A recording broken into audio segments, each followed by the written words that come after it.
जो भी कृपा होती है, ये जो भी करुणा है, ये जो भी दया है, जो भी कृपा है, ये एक जन्म की नहीं होती।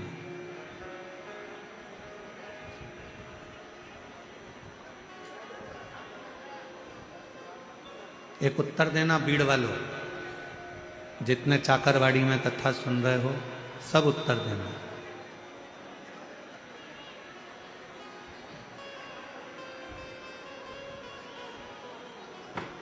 आपको निमंत्रण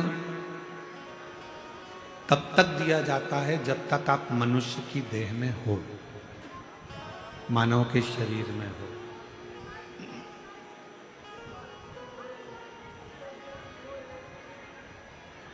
कब तक आपको बुलाया जाता है? जब तक आप मनुष्य के शरीर में हो।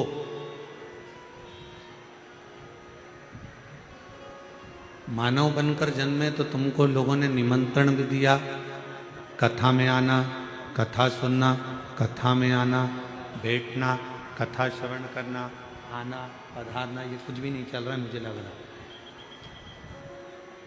पधारना, आना, कथा में पहुंचना, ये निमंत्रण कब तक दिया जाता है? निमंत्रण कब तक देते हैं?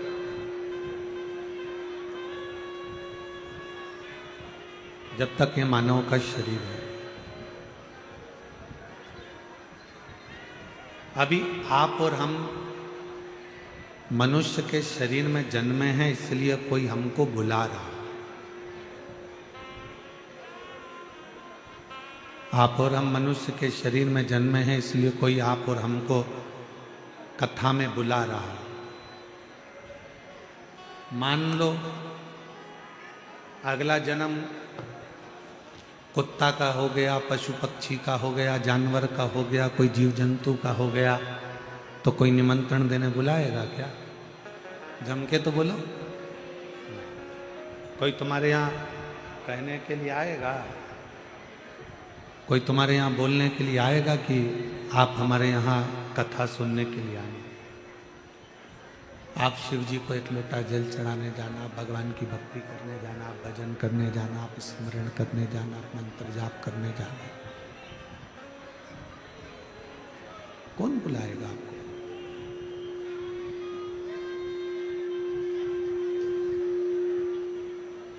मनुष्य का शरीर मिला, मानव का शरीर प्राप्त हुआ, मानव का शरीर मिला तो कोई ने आपको निमंत्रण भी दिया।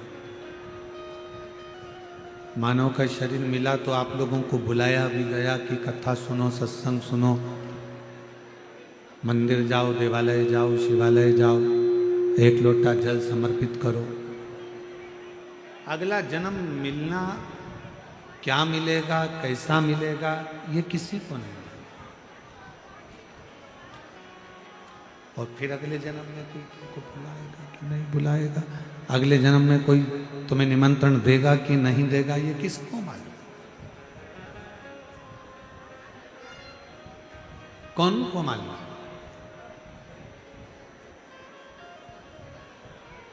इसलिए मेरे देवाधिदेव महादेव को धन्यवाद देते रहा करो, मेरे शंकर भगवान को बार बार साधुवाद देते रहा करो कि आपने मुझे मानव का शरीर दिया और मैंने सत्संग किया।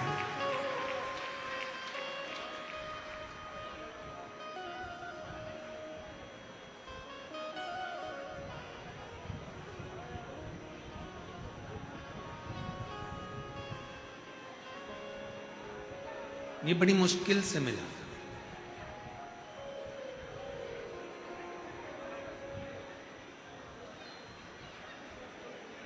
मानव शरीर अगर मिल गया और उस मानव शरीर में भी भगवत भजन हो गया तो ये समझ लो कि शिव की कृपा, शिव की करुणा। और तेरी कृपा बिना न हिले एक भी अणु, लेते हैं श्वास तेरी कृपा से तनो तनो। दो भूख है, एक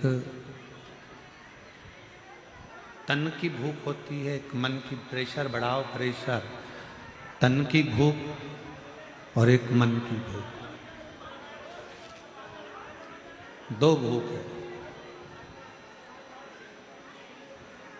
एक तन की भूख होती है, एक मन की भूख होती है, और इन दोनों भूख को कभी मिटाया नहीं जा सकता। इन दोनों भूख को कभी समाप्त करा नहीं जा सकता।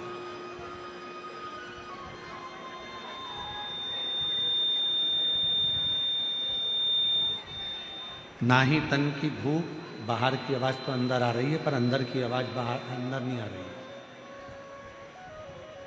तन की भूख और मन की भूख, ये दो भूख है,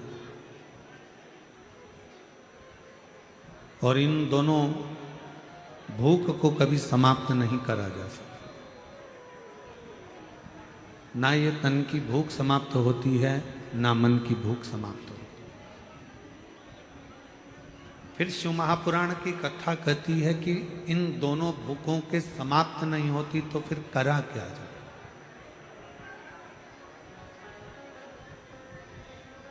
क्या करा जाए कि ये दोनों भूखें कंट्रोल में रहे?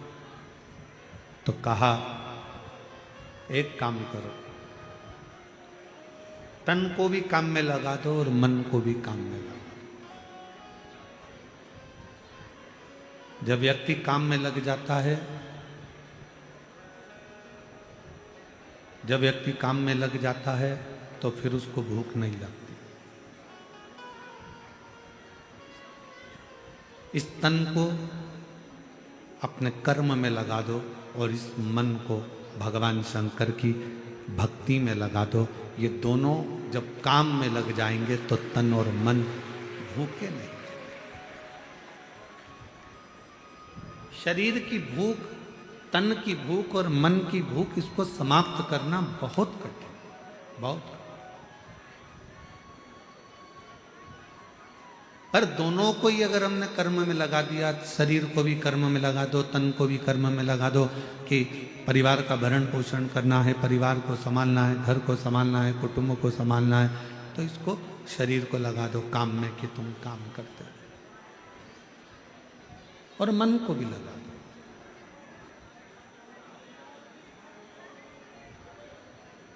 11 इंद्रियों में सबसे ज्यादा कठिन, चंचल अगर कुछ है तो वो हमारा मन है। 5 कर्मेंद्री, 5 ज्ञानेंद्री, और इन इंद्रियों पर भी सबसे ज्यादा भारी पड़ जाता है तो वो मन है। एक मन 10 इंद्रियों पर भारी पड़ता है।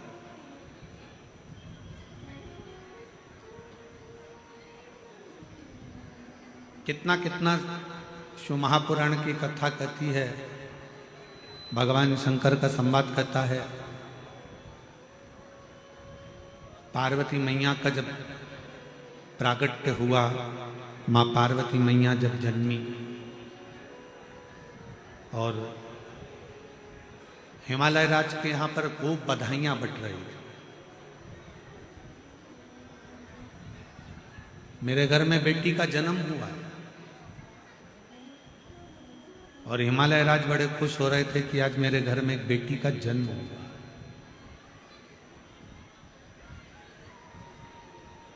और खुशी मनाओ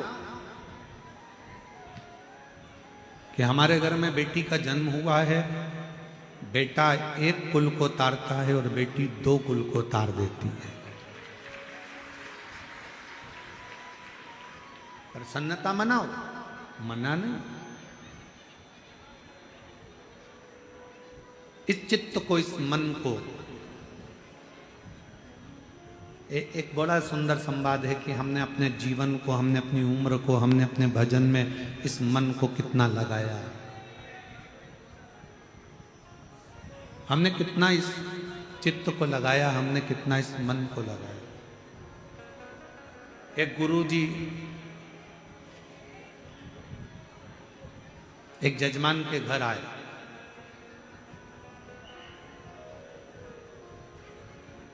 और गुरुजी यजमान के घर पर आए और यजमान के घर पर आने पर यजमान प्रणाम करा, चरण पखारे, नमन करा। बहू थी नहीं, आ गई, प्रणाम करा उसने भी। इतने में गुरुजी ने बहू से पूछा,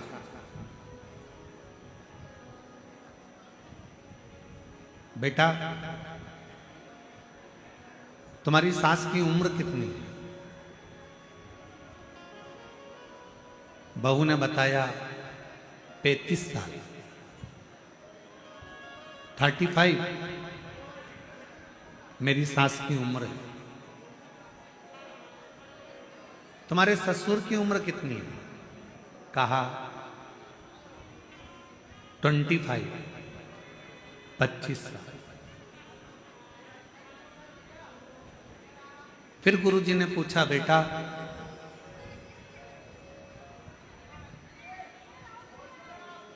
तुम्हारे पति की उम्र कितनी है?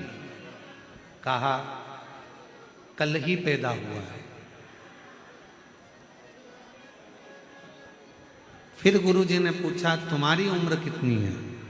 कहा 48, 48 वर्ष।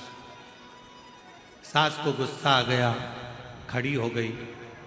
क्यों गुरुजी, मैं तुम्हें क्या 35 साल की दिख रही हूं? इसका ससुर क्या 25 साल का दिख रहा है? इसका पति कल पैदा हुआ तो शादी किसके साथ हुई? मेरी बहू सब झूठ बोल रही है, केवल इसने अपनी उम्र सही बताई है, बाकी के सब की उम्र झूठी बताई है। गुरुजी ने कहा, मां आप नाराज मत हो, मैंने आपकी बहू से उम्र नहीं पूछा, मैंने आपकी बहू से ओरिजिनल उम्र पूछी है।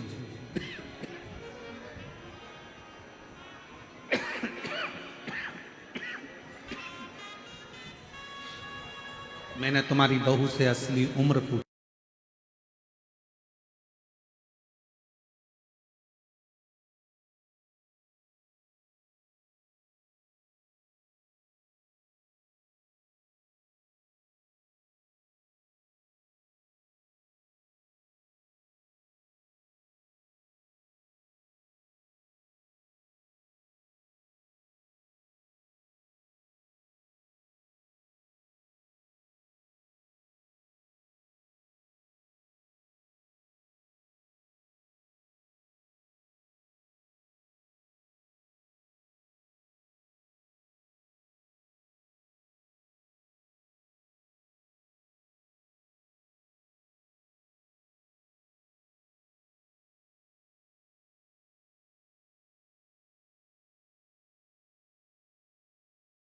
वो 48 साल की हो गई, 48 वर्ष की उम्र उसकी, ठीक है।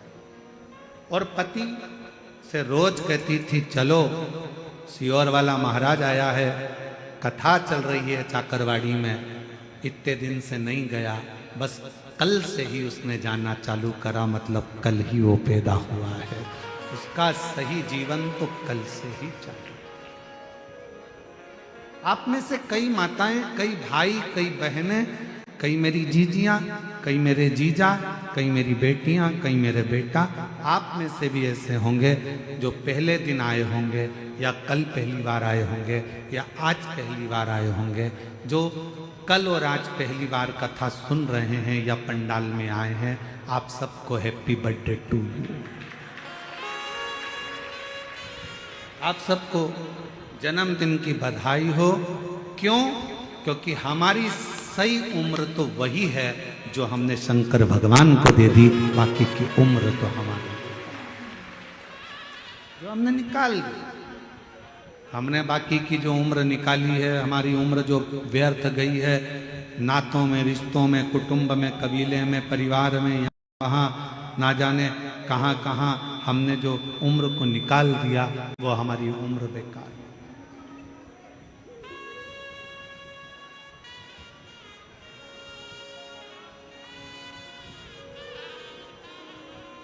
मैं महादेव महाराज जी आपको साधुता दूं, महाराज नारायण महाराज सबको, कि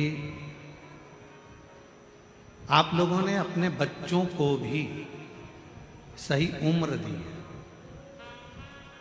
डॉक्टरी की पढ़ाई के साथ साथ उनको अपने पूर्वजों ने जो सत्संग किया, भजन किया, जो माऊली ने कृपा करी, वो सारी कृपा का वृतांत उनको अपने जीवन में दिया और सत्संग में उनको लगाया। कितना मुश्किल है ये मानव जीवन को सत्संग में लगाना, कितना कठिन है ये मनुष्य शरीर को परमात्मा तक लेकर जाना, कितना कठिन।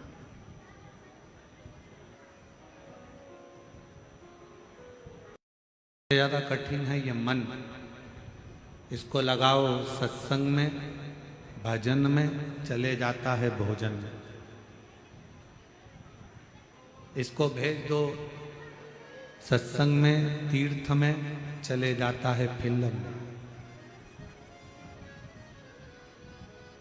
अपने मोबाइल में गूगल पर सर्च करो या इंस्टाग्राम पर देखो या व्हाट्सएप पर देखो, बहुत सारी चीजें 24 घंटे आती रहती है। 24 घंटे तुम देख देख के थक जाओगे, पर तुम्हारा मोबाइल नहीं थकेगा, इंस्टाग्राम नहीं थकेगा, व्हाट्सएप नहीं थकेगा, गूगल नहीं थकेगा, यूट्यूब नहीं थकेगा, ट्विटर नहीं थकेगा। तुम थक जाओगे, तुम्हारी आंखें दुखने लगेगी, मोबाइल देखते देखते तुम्हारा सिर दुखने लगेगा, पर मोबाइल नहीं दुखेगा। पचासों चीज दिन भर मोबाइल में आती है, रात भर मोबाइल में आती है। अब ये आपके ऊपर आधारित है कि आपको उसमें से क्या ग्रहण करना है।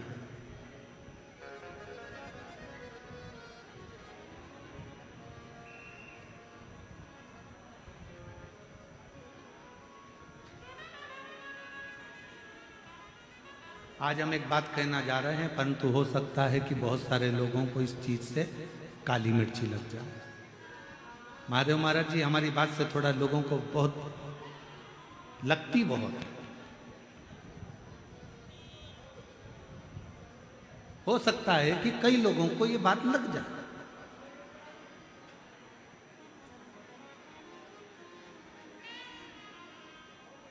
आज के समय के बच्चे आपकी बिल्कुल नहीं सुनते।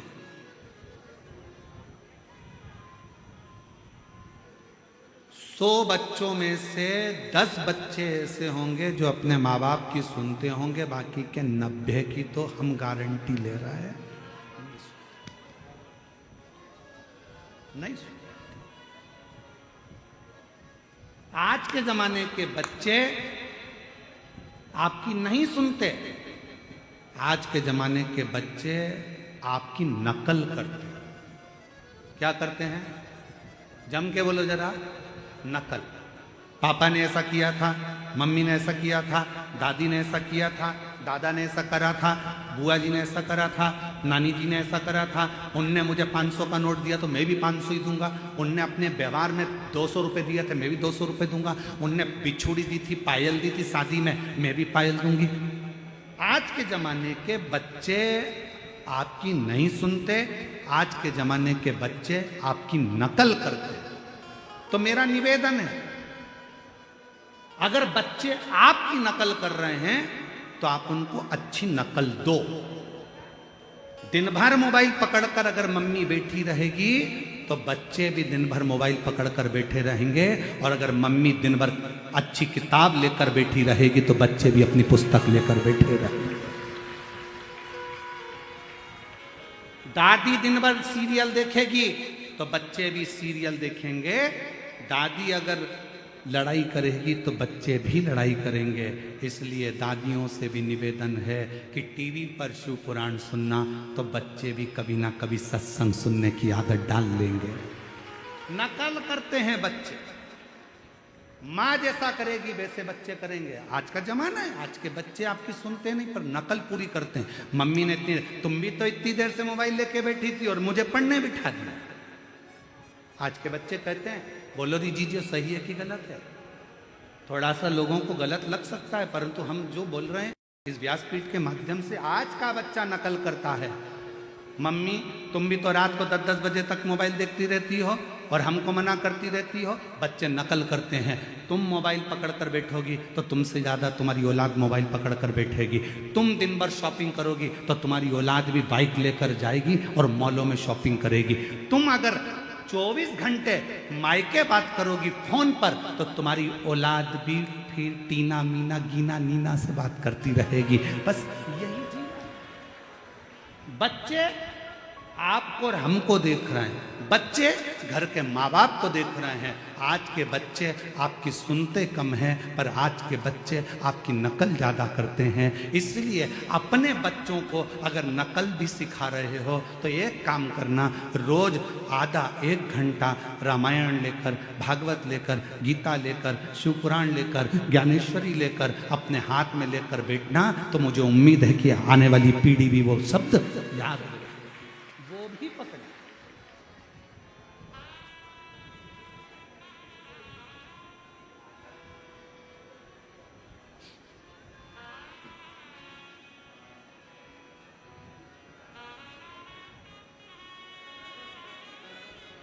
हम क्या दे रहे हैं?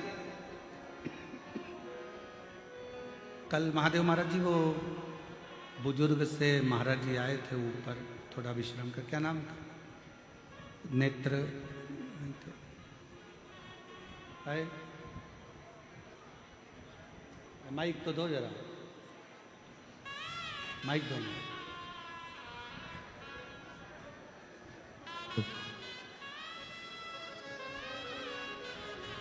कौन से महाराज जी थे? महाराज जी मुकुंद काका जाट देवळेकर है?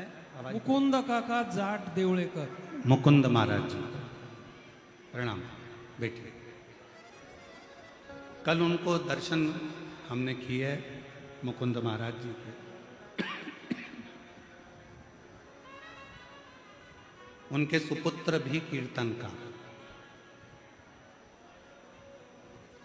सुपुत्र के सुपुत्र भी भगवत भजन। जैसे महादेव महाराज जी, नारायण महाराज जी आपके बच्चों से मिले, जैसा आप सत्संग में डूबे हुए हो वैसे ही आपके बच्चे सत्संग में डूबे। आपको सत्संग, महादेव महाराज जी आप लोगों, नारायण महाराज जी आपको सत्संग आपके पिता से प्राप्त हो। पिता को सत्संग उनके गुरु और पिता से प्राप्त हो, और वो जो आपने आपके पिता से सीखा वो आपने अपने बच्चों को दिया, और बच्चे भी आने वाली पीढ़ी को देकर जाएंगे। ये निश्चय, ये खुशी है, ये प्रसन्नता है।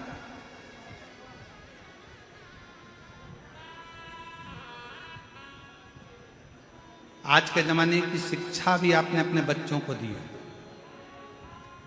और जो संस्कारों की शिक्षा है वो भी अपने बच्चों को दी।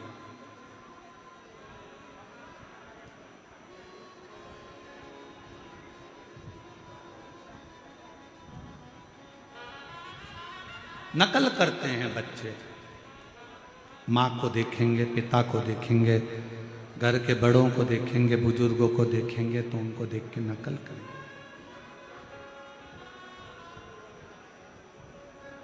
शिव महापुराण की कथा कहती है हर माँ से प्रार्थना करती है। इस व्यासपीठ के माध्यम से चाकरवाड़ी की इस पवित्र भूमि से, बीड़ जिले से हम आपसे निवेदन करते हैं कि आप अपने घर में कम से कम आधा घंटा 1 घंटा किताब लेकर बैठो। मेरी जीजियों, जब आप कोई पुराण, कोई किताब, कोई अच्छी पढ़ने की पुस्तक, हम मना नहीं कर रहे, हम ये भी नहीं कर रहे कि तुम इनको लेकर बैठो कि गीता ले कि शुक्र, अच्छी पढ़ने की किताबें अगर आप लेकर बैठोगी, मोबाइल को थोड़ा साइड में रख दोगी, तो तुम्हारे बच्चे भी ये सोचेंगे मम्मी भी शादी के इतने साल के बाद भी पढ़ाई कर रही है तो मैं भी थोड़ा पढ़ाई कर लूं, बच्चों को थोड़ा सीख, थोड़ी सी। गायत्री परिवार वाले कहते हैं हम सुधरेंगे युग सुधरेगा, यही बोलते हैं। जम के बोलो, क्या बोलते हैं? हम सुधरेंगे युग सुधरेगा। हम बदलेंगे युग बदलेगा। बदलना किसको है? पहले अपने आप, हमको स्वयं।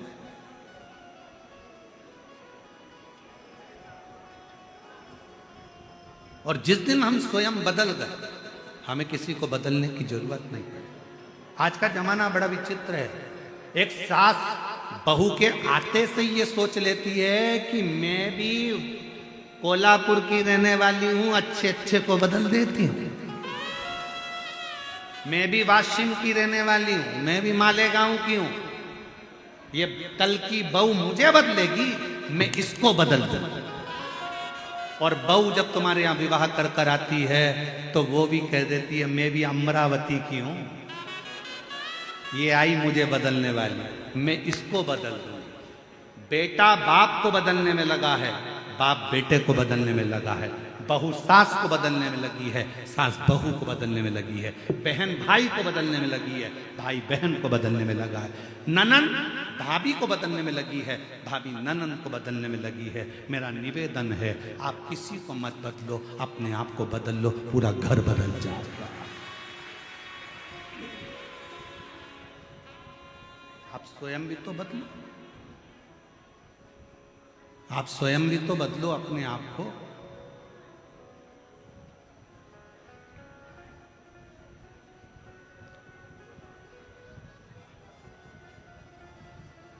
स्वयं बदलो।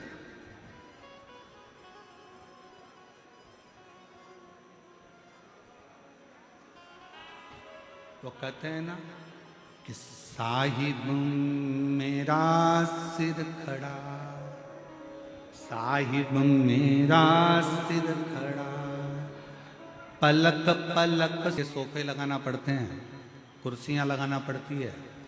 आप देखेंगे कि लोगों ने वहाँ की सारी कुर्सी उठा के इकट्ठी करके धर दी, क्योंकि इनको मालूम है कुर्सी में जो मजा नहीं है वो जमीन पर बैठ कर कथा श्रवण करने का जो मजा है वो कहीं नहीं।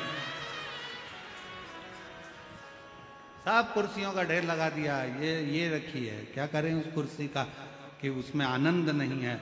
जो आनंद और वास्तवता है, चौकी पर बैठे तो चौकीदार कहलाए हो और जमीन पर बैठे तो जमींदार कहलाए हो, ये तो निश्चित है।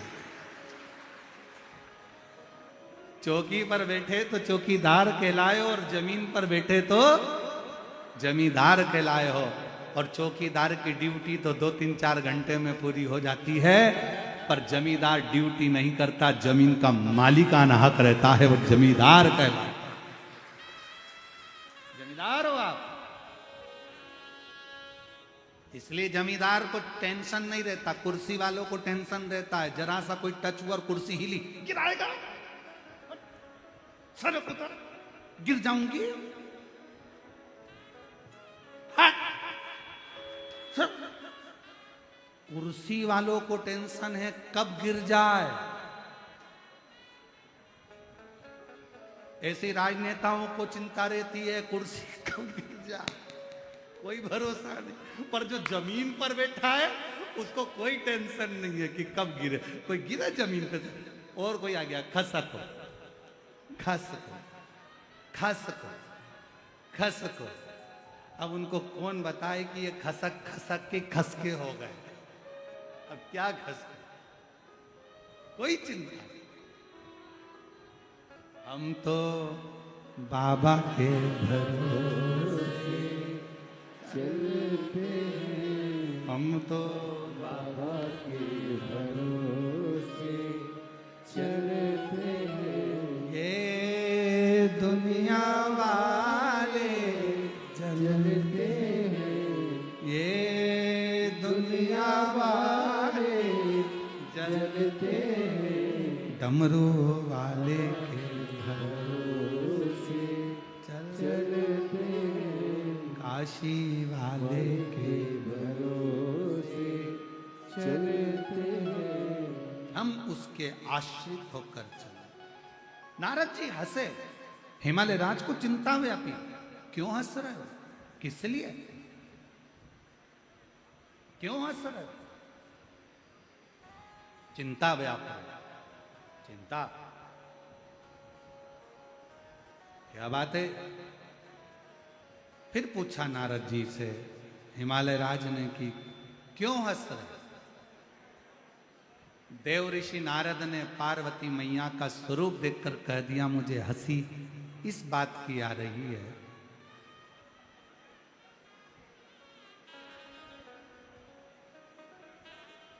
आज वो कथा भी याद आ गई राजा भोज की। कभी आप लोगों ने पढ़ी होगी राजा भोज की कथा। एक राजा भोज हुए जिनके राजा भोज जब स्नान कर रहे थे, नहा रहे थे, तो उनकी पत्नी उनके ऊपर पानी डाल डालकर नहला रही थी।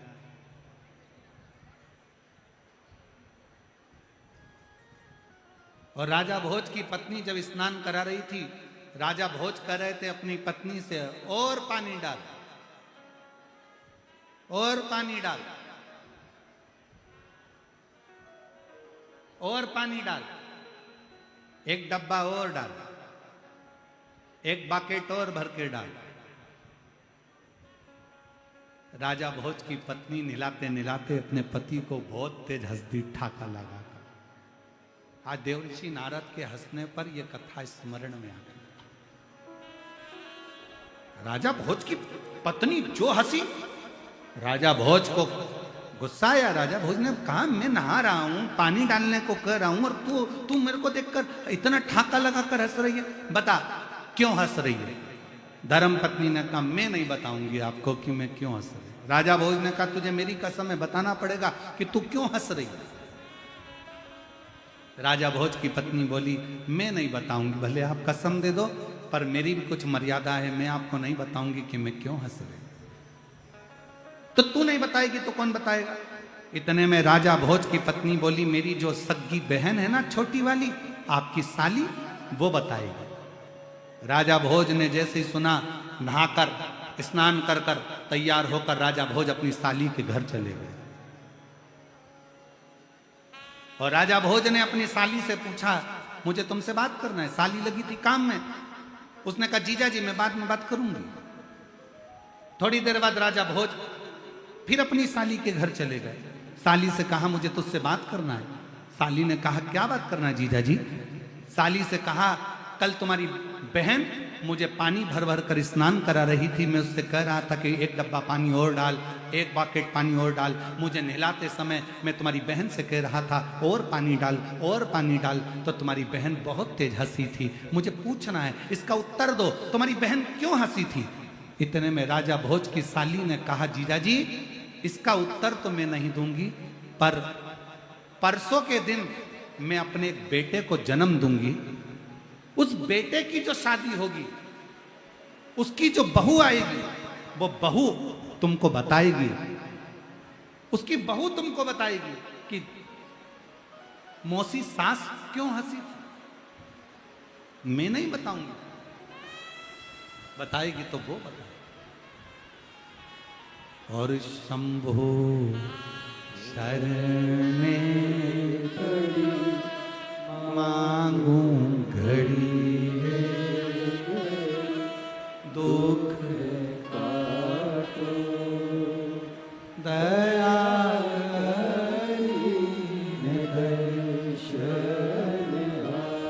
ओ शंभो शरण पड़ी मांगो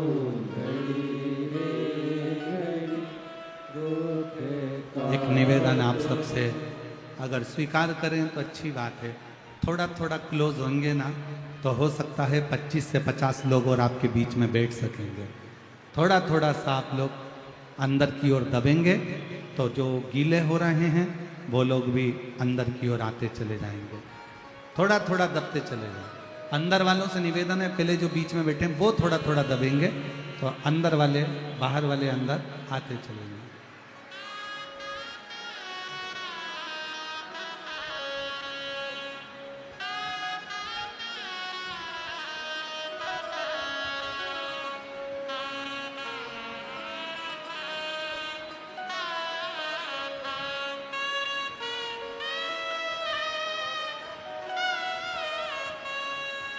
और शंभो साधु गुरु तपस्वी साधक उपासक सन्यासी इतना तेज ठाका लगाकर हंसे, ये श्रेष्ठ नहीं। आप इतनी तेज हंसे हो, क्यों हंसे इतना तेज, कारण क्या इतने तेज हंसने का? तब देव ऋषि नारद ने कहा, हंसने का कारण केवल इतना सा है कि जो मैनावती की गोद में पार्वती जी सो रही हैं, ये छोटी सी लड़की का भाग्य बड़ा विचित्र है। इसको जो पति मिलेगा जटाजूट बांधने वाला मिलेगा, इसको जो पति मिलेगा वैशधारी नग्नधारी होगा, इसको जो पति मिलेगा वो भस्म रमाने वाला नग्न वेशधारी होगा। आप इसलिए हंस रहे हो? हाँ,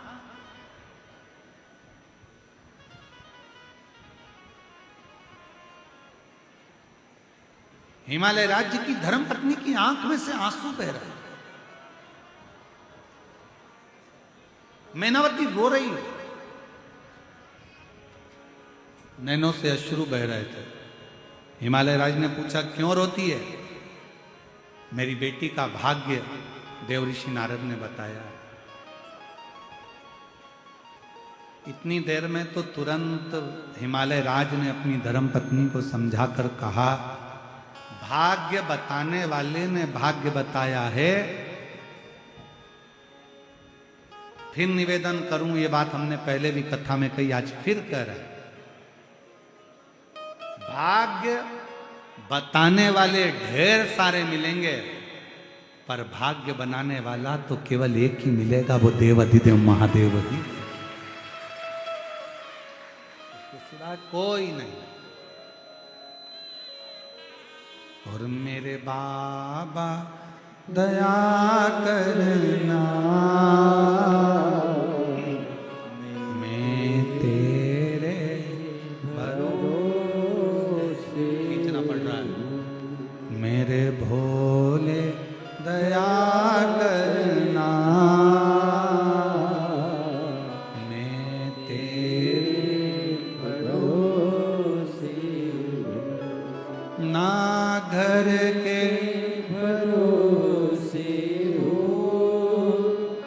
ना परिवार के भरोसे हो, ना घर के भरोसे हो, ना परिवार के भरोसे हो। भोले बाबा दया करना, मैं तेरे भरोसे हो, मेरे बाबा दया करना, मैं तेरे भरोसे हो। भाग्य बताने वाले ढेर मिलेंगे। साफ तुम्हारी किस्मत में ऐसा लिखा है, तुम्हारे भाग्य में ऐसा लिखा है, तुम्हारी जिंदगी में ऐसा लिखा है, तुम्हारे भाग्य में ऐसा लिखा है, तुम्हारी किस्मत में ऐसा लिखा है। तुम्हें ये वाला व्यापार नहीं फलेगा, तुम ये वाला व्यापार मत करना, आज का मुहूर्त नहीं है, कल का करना, परसों का मुहूर्त नहीं है, नरसों का करना। अभी लोग कहेंगे 4 महीने देवता सो गए, व्यापार 4 महीने बात करना, और 4 महीने के अंदर निपट गए तो शिव महापुराण की कथा तो कहती है, काल करे सो आज कर।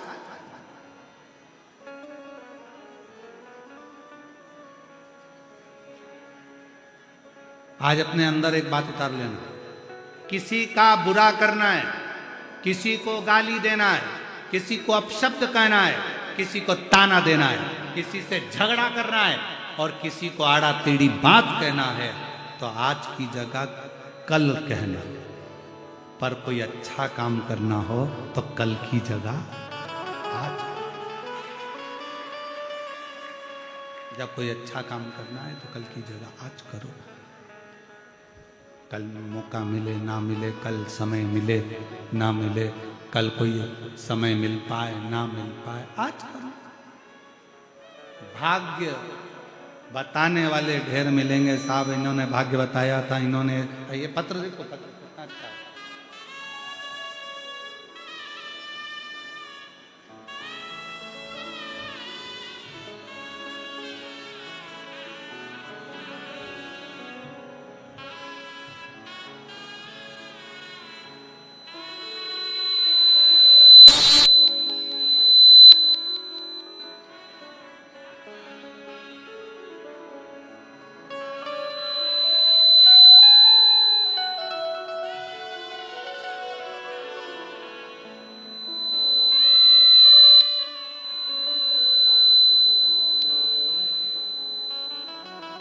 मैं सो संगीता तुकाराम जी तांदड़ के, मुकाम पोस्ट बंजरवाड़ी, तहसील जिला बीड़। मेरा मोबाइल नंबर ये है। पत्र को एलईडी पर पढ़ सकते हो, आस्था चैनल पर पढ़ सकते हो। बाबा, मेरी मां के आंखों में कैंसर था। डॉक्टर को मां को दिखाया तो डॉक्टर ने ऑपरेशन करने की सलाह दी। जब कैंसर बताया तो आंखों का ऑपरेशन करने की सलाह दी। हमने आंखों का ऑपरेशन किया और 6 महीने के बाद तकलीफ फिर होना शुरू हो गई। मेरी मां को वापस घर ले आई, डॉक्टर को दिखाया तो डॉक्टर ने कहा कि ये वापस फैल गए। गुरुदेव, डॉक्टर फिर ऑपरेशन का कहने लगा। बुजुर्ग मां की आंखों का बार बार कैसे कैंसर का ऑपरेशन करा। तब आपकी कथा पहली बार सुनी और बाबा आपने रात्रि को 12 बजे वाला एक उपाय बताया और वो 12 बजे शिवरात्रि के दिन शहद चढ़ाकर बाबा को वो शहद उठाकर रखकर आंखों वाला जो प्रयोग था वो मैंने करना प्रारंभ करा। गुरुदेव, मैं बाबा का क्या धन्यवाद दूं। दूसरी बार जब मैं डॉक्टर को ऑपरेशन के लिए अपनी मां को लेकर गई और फिर पुनः जांच प्रारंभ हुई तो डॉक्टर ने कह दिया कि तुम्हारी माता की सारी रिपोर्टें नॉर्मल है, अब इनको ऑपरेशन की भी जरूरत नहीं है, इनके आंखों का कैंसर समाप्त हो गया। मैं बाबा को यहां प्रणाम करने के लिए आई हूं। बाबा, शिव शिव है, शंकर शंकर है। एक बात और कहना चाहती हूं बाबा,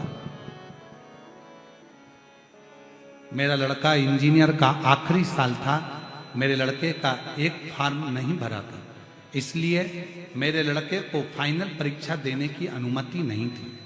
फिर नाराज होकर मेरा लड़का घर आ गया, मुझे सब कुछ बताया तो हमने उसे पूना में आपकी कथा सुनने की सलाह दे दी। मेरा लड़का आपकी पूना की कथा सुनने के लिए बैठ गया। हम माँ बेटे दोनों कथा में बैठ गए पूना में और लड़के ने विचार कर लिया कि मैं पशुपति व्रत करूंगा और पशुपति व्रत करने का पहला ही सोमवार था और मेरे बाबा ने ऐसी कृपा करी कि उसके इंजीनियरिंग कॉलेज के प्रोफेसर का फोन आकर कहते हैं कि आपका लड़का परीक्षा में बैठ सकता है और उसको आप बिठा सकते हैं। मैं बाबा को यहाँ प्रणाम करने के लिए आई हूँ। कहीं बैठी हों तो आ सकते हैं बाबा को बेलपत्र लेने के लिए। एक पत्र और बड़ा सुंदर है। मेरा नाम सोनाली गणेश, नागरगोजे, गांव औरंगपुर, तहसील परली, जिला बीड़ की रहने वाली हूं। मेरा मोबाइल नंबर ये है। गुरुदेव, मैंने शादी के बाद सरकारी नौकरी की आस छोड़ दी थी। तब मेरी माँ ने कहा, आस्था चैनल पर मिश्रा जी की शिव पुराण की कथा आती है, तुम सुनो। मैंने 2021 से कथा सुनना आरंभ कर दिया। आप कहते हो जो भी कुबेर भंडारी की कावड़ भरता है, एक बार जो कुबेर बाबा की कावड़ भरता है, कुबेरेश्वर धाम जाकर कावड़ चढ़ाता है, बाबा उसकी सभी मनोकामना पूर्ण करते हैं। मैंने भी मन में कर लिया। आपने जो कावड़ भरवाई 2021 में, वही कावड़ मैंने बाबा की आपके साथ चलकर भरी और बाबा से झोली पसार कर प्रार्थना करी, बाबा कुछ भी हो मेरा एग्जाम क्लियर कराना। और बाबा की ऐसी कृपा हुई गुरुदेव कि 2022 में भी कावड़ चढ़ाई, 2023 में भी कापड़ चढ़ाई और बाबा की कृपा से आज मेरी स्वास्थ्य विभाग में सरकारी नौकरी लग गई है। मैं बाबा को यहाँ प्रणाम करने के लिए आई हूँ, बाबा को नमन करने के लिए यहाँ पहुंची हूँ। और मेरे बाबा दया करना एक पत्र और है बड़ा सुंदर। तेरे भरोसे मेरा नाम मीना राकेश नवाल, निवासी अजमेर राजस्थान से हूँ। आप ही हैं? आ जाइए। मेरा नाम मीना राकेश नवाल, निवासी अजमेर राजस्थान से आई हूँ। मेरा मोबाइल नंबर ये है। मेरा विवाह 1999 में हुआ। विवाह के 23 साल तक मुझे औलाद नहीं हुई। गुरुदेव, हम सब पढ़े लिखे, ऐसा कोई डॉक्टर नहीं छोड़ा जिस डॉक्टर से इलाज नहीं करवाया, ऐसा कोई हॉस्पिटल नहीं छोड़ा जहां हमने इलाज ना करवाया। जैसा जैसा डॉक्टर बोले सब कुछ करवाया, पर मेरे यहां संतान का सुख नहीं आया।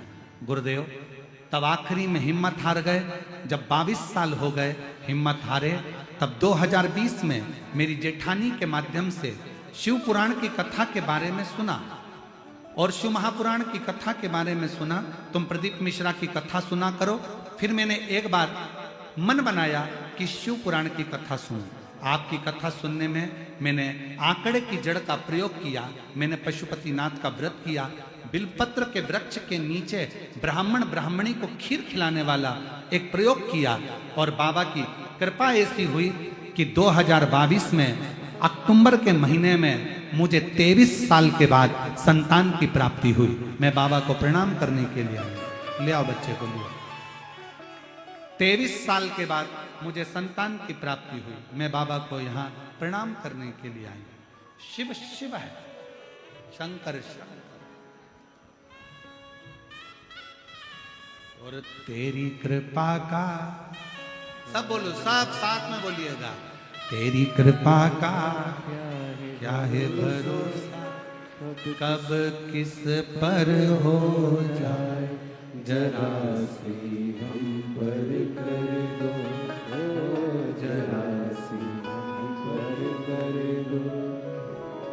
जिस पर भी हो गई तेरी करुणा कृपा भव पार हुआ, भव पार हुआ।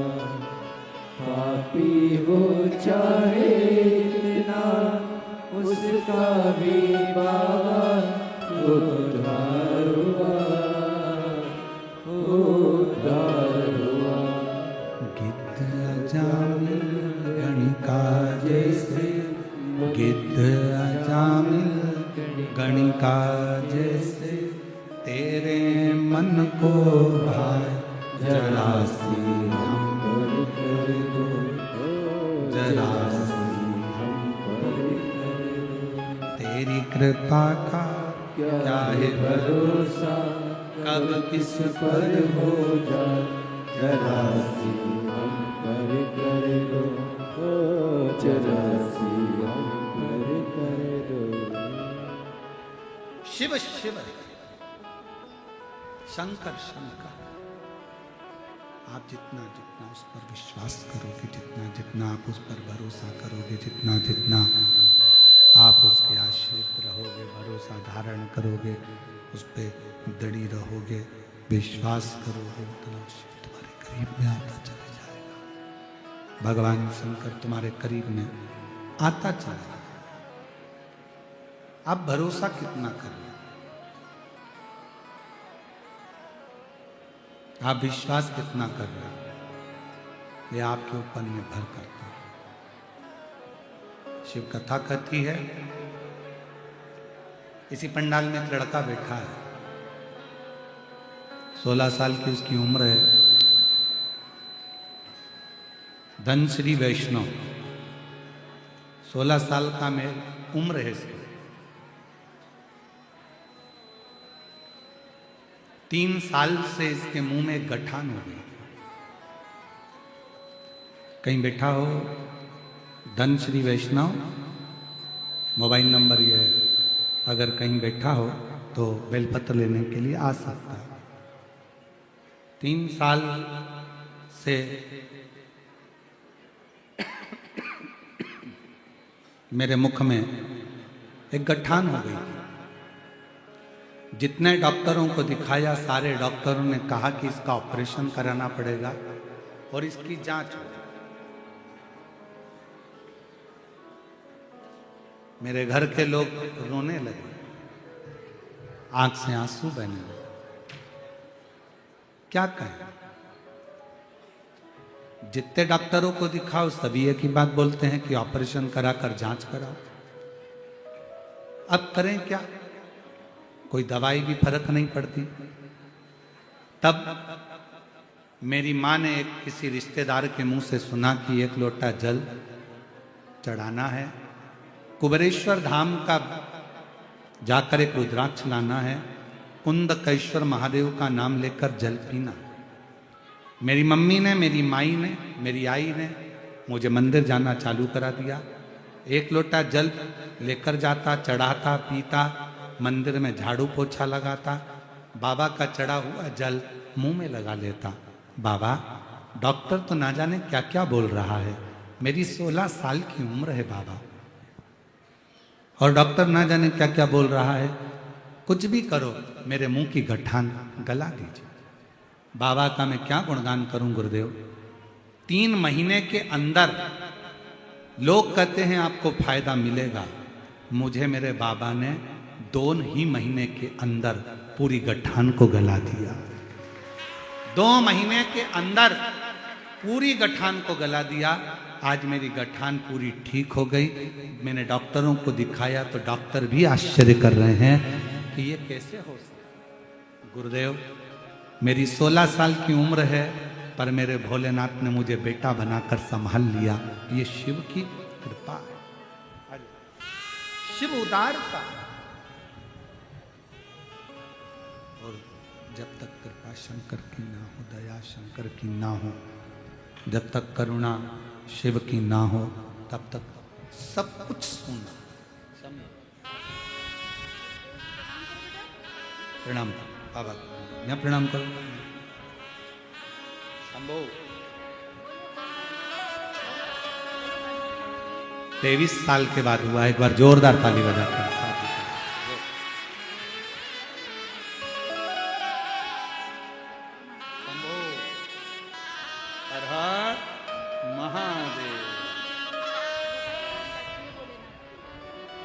दोनों हाथ उठा के बोले हर हर महादेव।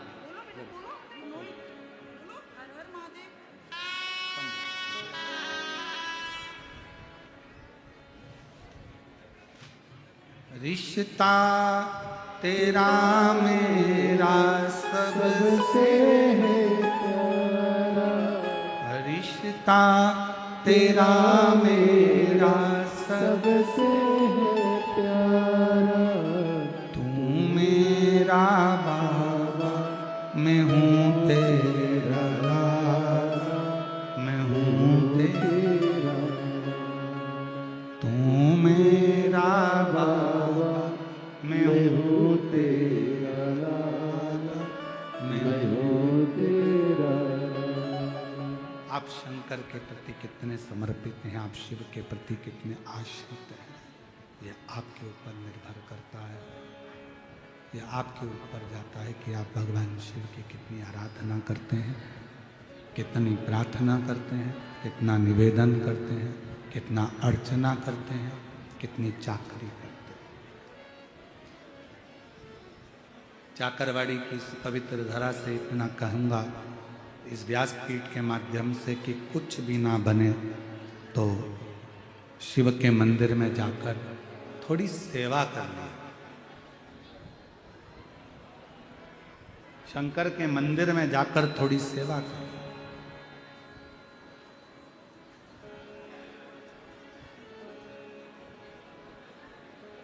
अगर रोज शिव के मंदिर में थोड़ी सी सेवा भी करना चालू कर दी तो मेरा बाबा करुणा करना प्रारंभ करें। पार्वती मैया का भाग्य देव ऋषि नारद जी बता रहे हैं कि इनको ऐसा पति मिले।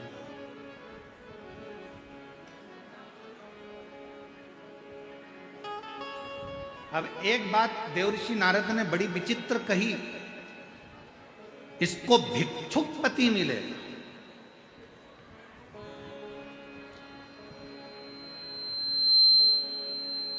तुम्हारी किस्मत में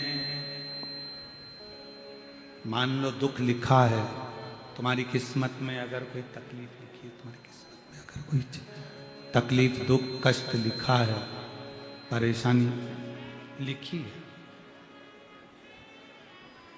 और यदि भगवान शंकर की आराधना आप कर रहे हैं तो वो सारी दुख तकलीफ आपकी नहीं रहेगी, देवादिदेव महादेव की हो जाएगी और महादेव उसको संभाल, शिव उसको संभाल।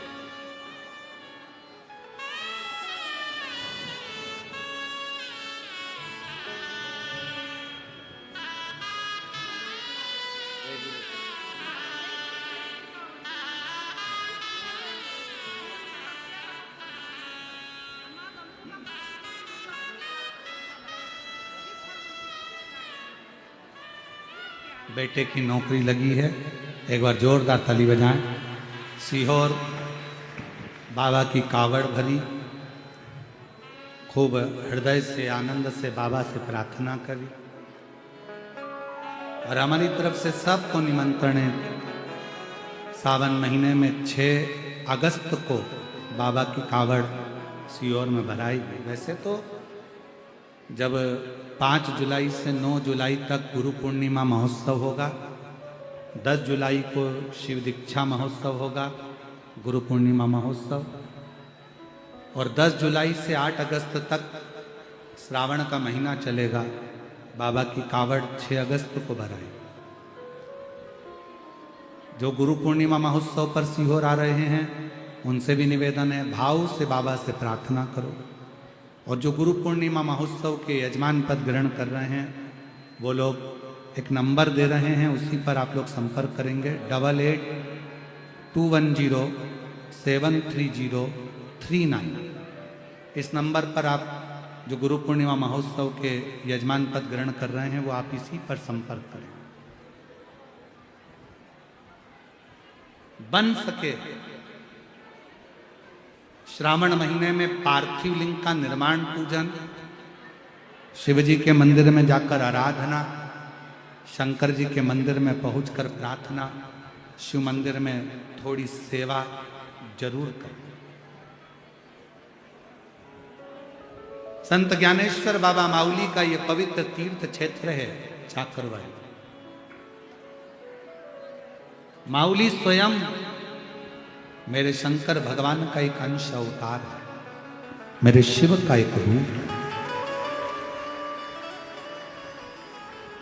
आप जब भी माउली बाबा की इस पवित्र समाधि पर जब जाएं और जब दर्शन करें, हम पहले दिन हमको महादेव महाराज लेकर गए थे वहां दर्शन के लिए।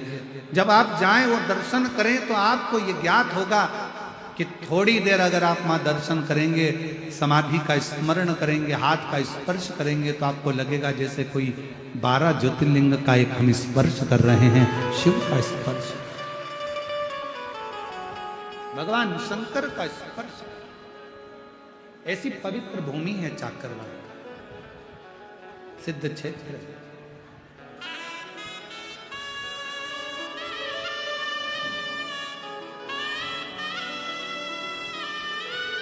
और मेरे बाबा दया करना मेरे भरोसे।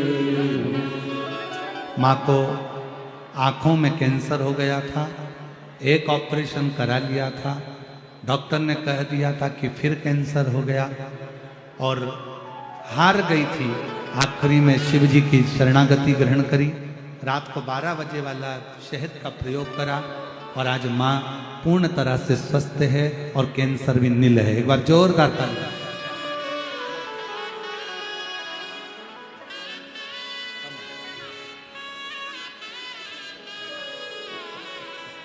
शिव के भरोसे हो ना परिवार के भरोसे हो,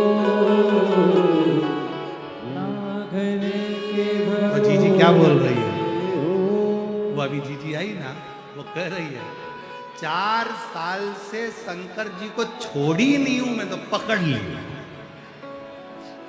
तो हम भी मेरी बहन से कहेंगे जीजी से, तुमने 4 साल से पकड़ के रखा इसलिए उसने आंखों का कैंसर तक ठीक कर दिया। उसको मालूम है ये छोड़ने वाली नहीं है, पकड़ के रखा। ना घर के भरोसे हूँ, ना परिवार के भरोसे हो, और मेरे बाबा दया करना, मैं तेरे भरोसे हूँ। भोले बाबा दया करना, मैं तेरे भरोसे शिव कथा कर, भगवान शंकर का संवाद कर, शिव महापुराण कर रही।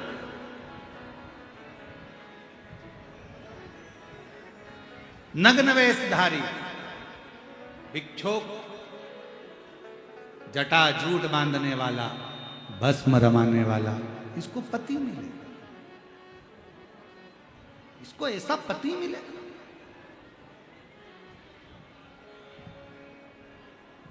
मैनावती धो रही थी, हिमालय राज्य ने कहा जो ललाट पर लिखा है उसे कोई टाल नहीं सका है। ललाट पर लिखे हुए को भी अगर कोई टाल सकता है तो देव ऋषि नारद ने भी कहा कि वो देव अधिदेव महादेव ही टाल सकता है। शंकर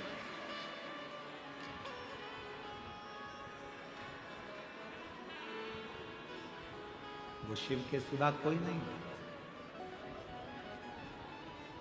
मेरी जीजियों, मेरे जीजाओं, मेरी बेटियों, बेटाओं, मेरी माताओं, मेरे भाई,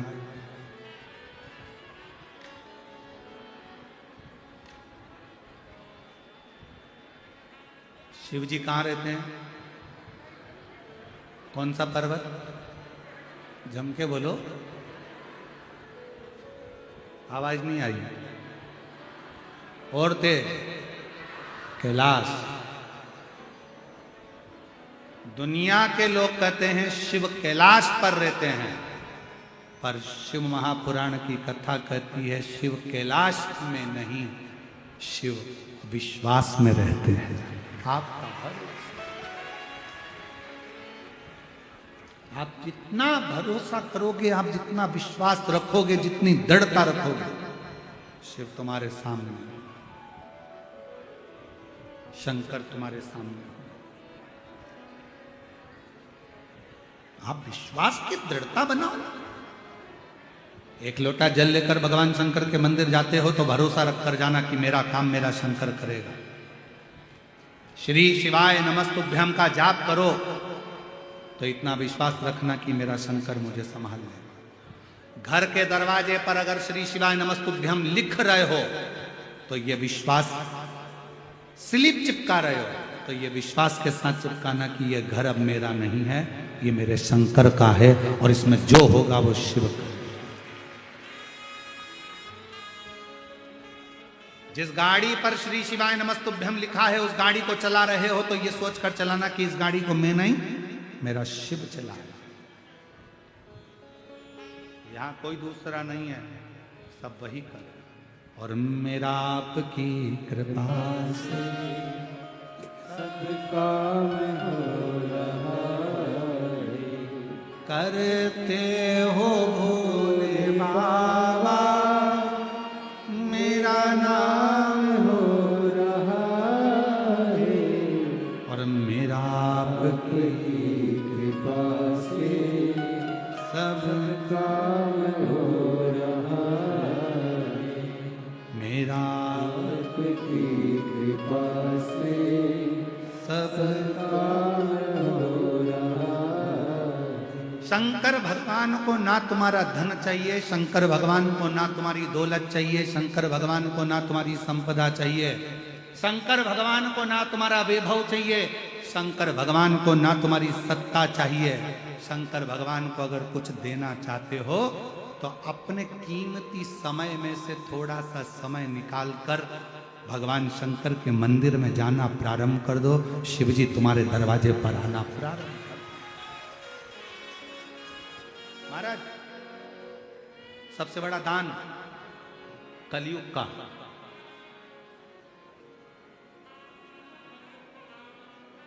उत्तर दो। कलयुग का सबसे बड़ा दान कौन सा है? कलयुग का सबसे बड़ा दान कौन सा है? जल्दी उत्तर दो रे भीड़ वालों। अच्छी बढ़िया साड़ी वाड़ी कस के आदि कमरिया पे साड़ी आ भाई, भीड़ वालों की बात बोलो। कलयुग का सबसे बड़ा दान कौन सा है? कलयुग का सबसे बड़ा दान है वक्त का दान, समय का दान।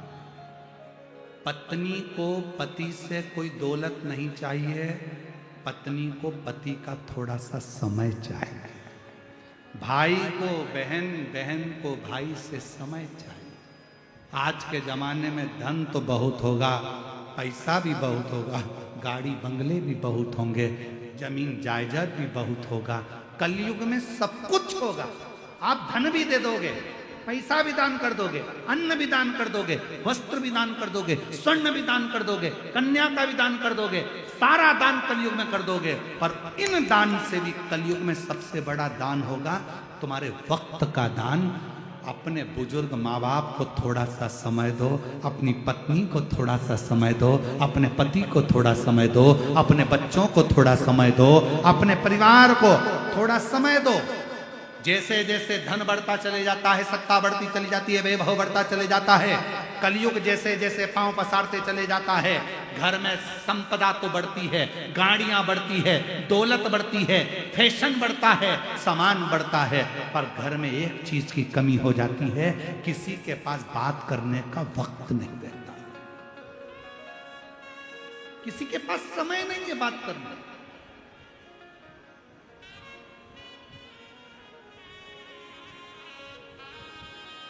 थोड़ा समय दीजिए, थोड़ा सा समय देने का प्रयास करिए। एक अच्छे रिश्तों को निभाने के लिए समय का दान, वक्त का दान बहुत जरूरी है। यहाँ क्या कर रहे हो आप लोग? चाकरवाड़ी में आकर क्या करा आप लोगों ने?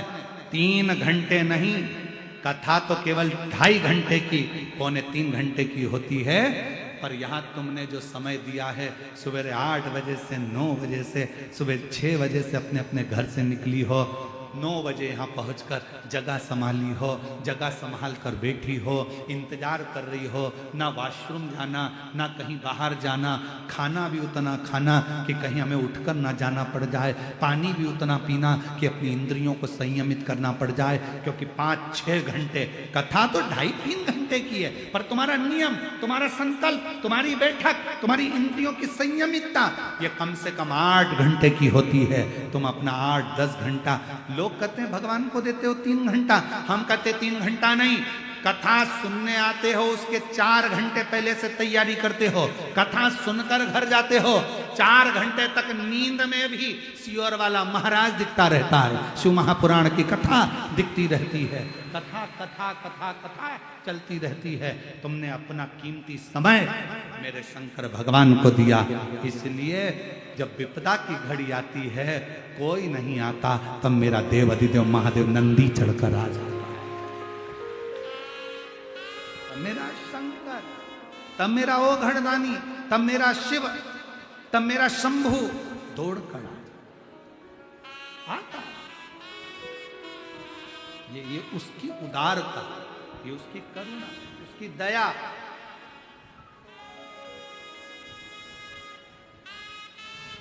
और शंभु शरणे मांगू घड़ी दुख काटो दया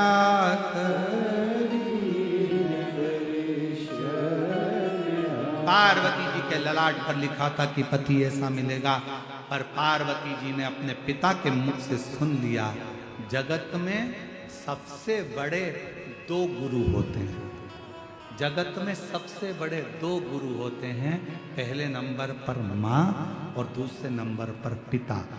माँ पहले नंबर का गुरु होती है और पिता दूसरे नंबर का गुरु होती है। माँ ने देव ऋषि नारद के सामने कह दिया, अगर मेरी बेटी की किस्मत में ऐसा लिखा है तो मेरी बेटी शंकर की आराधना करेगी, और शिव की आराधना अगर मेरी बेटी करेगी तो मेरी बेटी किसी दूसरे की नहीं, शंभू की हो जाएगी। जो शंभू का हो जाता है उसके पास कोई कमी नहीं। मेरी बेटी शंकर की होगी, मेरी बेटी ओघरदानी की होगी। और कितना विश्वास था पार्वती जी का, कितना भरोसा था। शिव जी पर भरोसा कर लिया, भरोसा।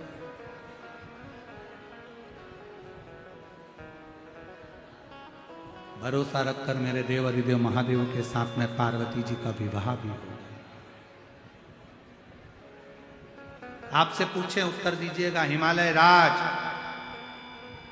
एक राजा की बेटी है माता पार्वती, जिनके घर में कोई संपदा की कमी नहीं, सत्ता की कमी नहीं, वैभव की कमी नहीं।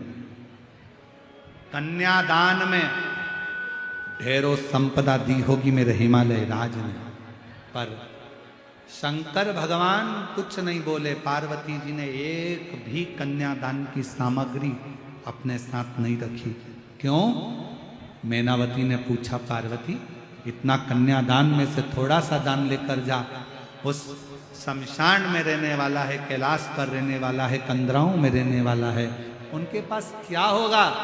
इतने में मैनावती से पार्वती जी ने कह दिया, ये दौलत जो कन्यादान में दी गई है, ये हो सकता है कि 4 दिन में पूरी नष्ट हो जाए,